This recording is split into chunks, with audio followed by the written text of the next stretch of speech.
अच्छा भैया, हम बिरहा गायक हरिकेश यादव समाजवादी लहर चैनल के माध्यम से आपके बीच में ये समाजवादी गीत आपके बीच में भेज रहा हूं।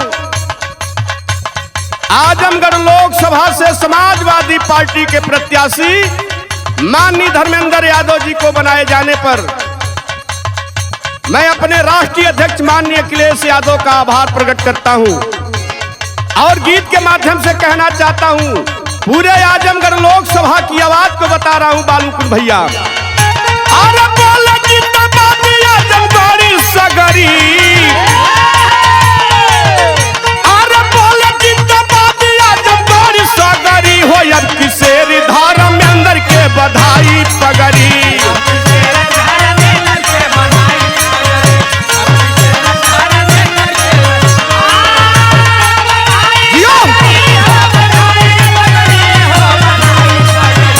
अब किसेर धारा में अंदर के बधाई पगड़ी।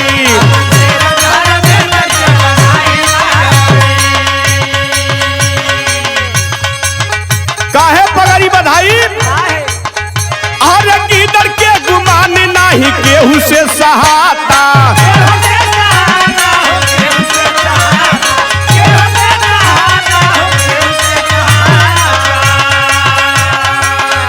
अरे लेके अहंकार अब की डूबे इनके जाता।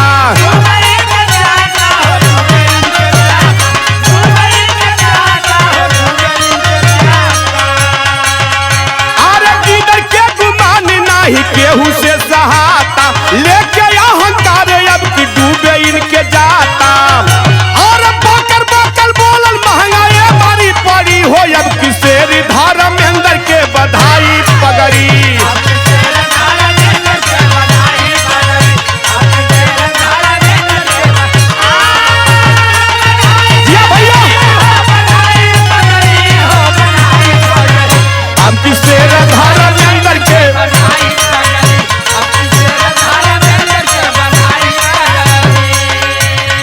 ए भैया, पूरा आजमगढ़ का जनता जो उपचुनाव में निरहुआ जी को जिता करके पछता रही है, लेकिन कहना चाहता हूं,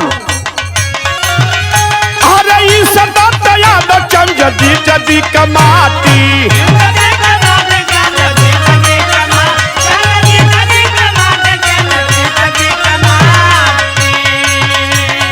ए भैया, जहां इज्जत यादव और मानी चंदजीत यादव पैदा हुए आजमगढ़ की धरती पर, उस धरती पर आकर के हे भारतीय जनता पार्टी का जो नेता है नौटंकी नाच करने का काम कर रहा है। जहां हमारे सदन में नेता बोलते थे तो पूरी देश में आवाज जाती थी आजमगढ़ की। इसलिए कहना चाहता हूं, अरे नेताजी मुलायम को अखाड़ा हुए खाटी,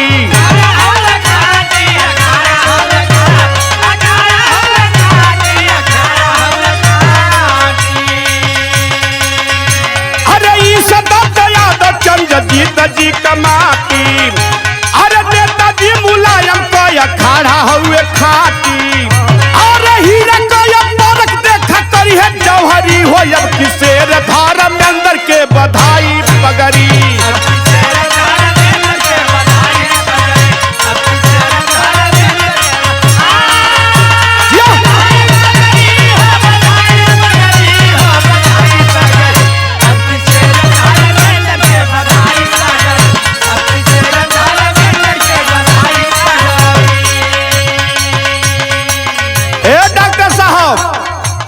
काहे जनता ललकारत बा माननीय धर्मेंद्र यादव के बारे में? अरे सागरी गोपालपुर सदर ललकारे,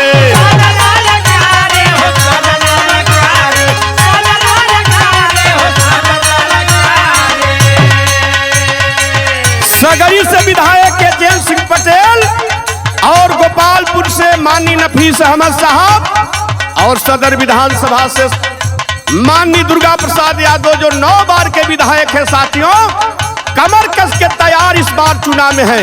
इसलिए मैं कहना चाहता हूं, अखिलेश मुबारकपुर आज हुकारे,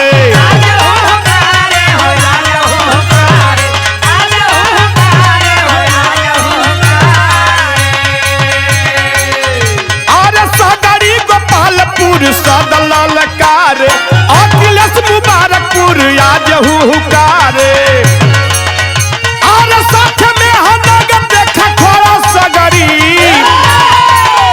और साथ में हनग खड़ा देखा सगरी हो अब की शेर धर्मेंद्र के बधाई पगड़ी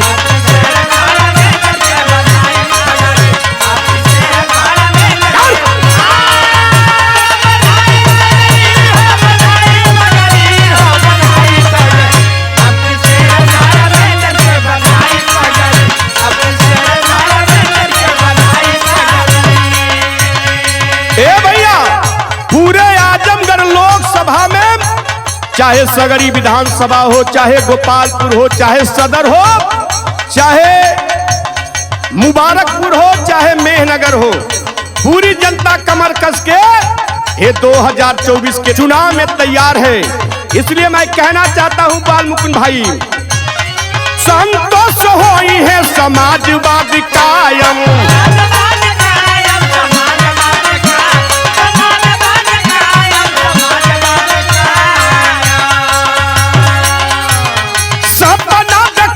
जवन नेताजी मुलायम,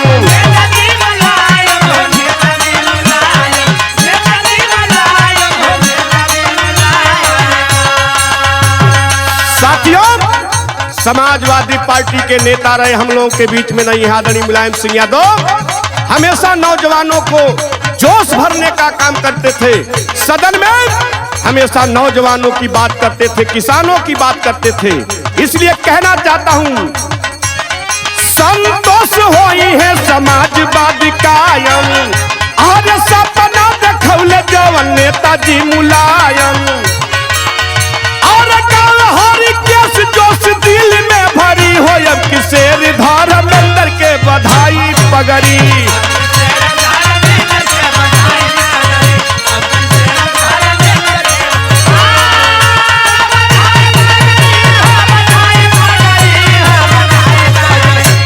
धर्मेंद्र के बधाई पगड़ी अब किसे